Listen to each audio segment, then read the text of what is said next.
Hi, I'm Diane Marie Collins, and you have entered the DM Zone.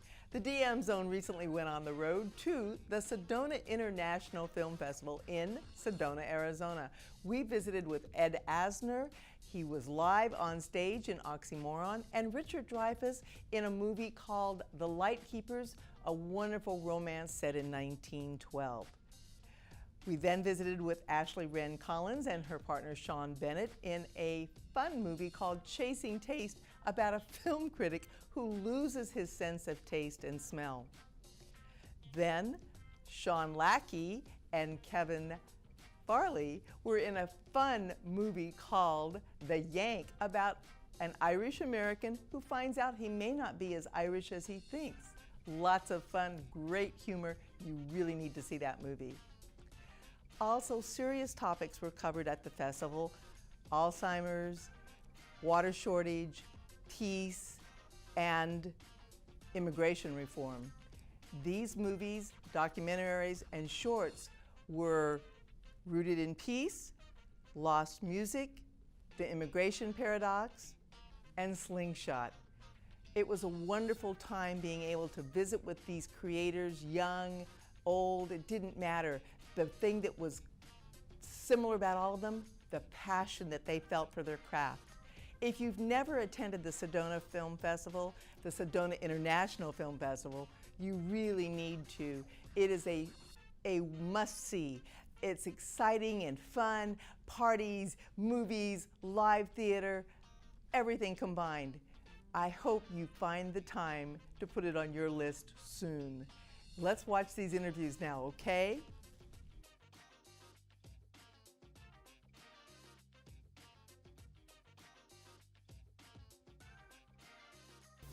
Very few people have seen the film, and I delight that we do these film festivals, and we get to show Brian's work, and Mark's work, and mine, of course, and hopefully ignite, if not a forest fire, maybe somewhere along the way a little brush fire.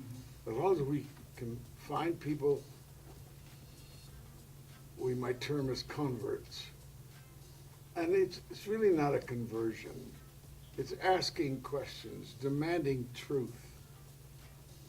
We don't have enough truth in this country. There's no truth anywhere.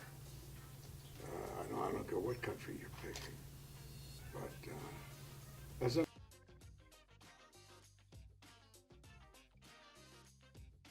it's very difficult when you're working with the studios. The key and is, the networks. Don't yeah, okay, eliminate the I networks. don't want. You're Yeah. quite right. The networks 'Cause- are just Because you're another dealing form with, of studios. You're dealing with film, and I'm talking TV. Mhm. They didn't want Mary Tyler Moore to be divorced, so she broke up with her fiance. I'm sorry. I interrupted. No, but you're constantly fighting. Passion is the critical element for an artist. You can convince people to do things that maybe they are reluctant to do because it's dangerous, or they may not get the kind of money that they're interested in, because most of the studios think first of the economical situation with their pictures. They're in business to make money. And it takes a lot of courage to make a picture that takes strong positions that are not popular. But that's what the artist has to do. Thank God for the courage of filmmakers and actors like Ed, who say things that are frightening to others, but who speak the truth. And I admire you for it, and I'll tell you that right in front of everybody. I know you do, and I thank you. Being with you is pleasure enough for me. Cecil B. DeMille, the meeting of the Directors Guild, a big emergency meeting at the time of the heavy commie. The 50s. Yeah. And he wanted to, I don't know who the director was, he wanted to get this director drummed out of the guild or drummed out of the business. Cecil B. DeMille, Mr. Big Shot. And John Ford, who housed every right-wing American actor in the world, the John Waynes, the Ward Bonds, you name it, made films that starred those guys, got up and he tore Cecil B. DeMille a new asshole at the Directors Guild, and so influenced the directors who were there that they never would have dreamed of blacklisting or driving out the particular director DeMille was after. So you get wonderful, strange, crazy occurrences like this all the time in Hollywood. And it's an interesting society.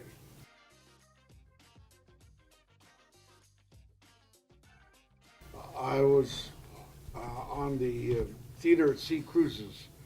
I tended to perform on them, and this one cruise I hadn't I hadn't been given anything, and I didn't bring anything.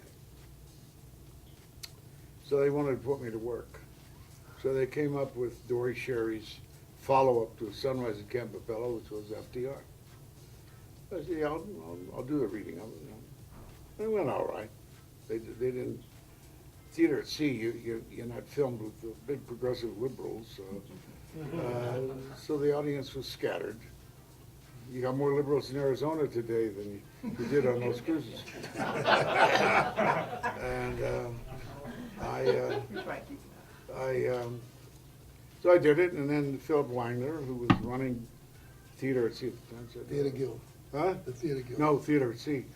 Theater Guild was, amorphous. So he said, you want to see if we can do this as a one-man show? I said, yeah. Primarily because, I idolized Roosevelt. That is one great precedent. Because I idolized him. And I knew I was getting to the age where I should investigate doing a one-man show, and I certainly didn't have any candidates. So I went ahead and said, yeah, to see how it worked. And we've cut it down to an hour and a half. I used to approach 2 hours. And people need to take a pee.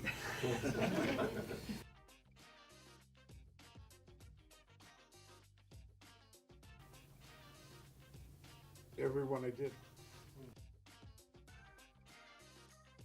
I told you would enjoy those interviews. I had so much fun at the Sedona International Film Festival. And remember, you have been in the DM Zone. Come back soon.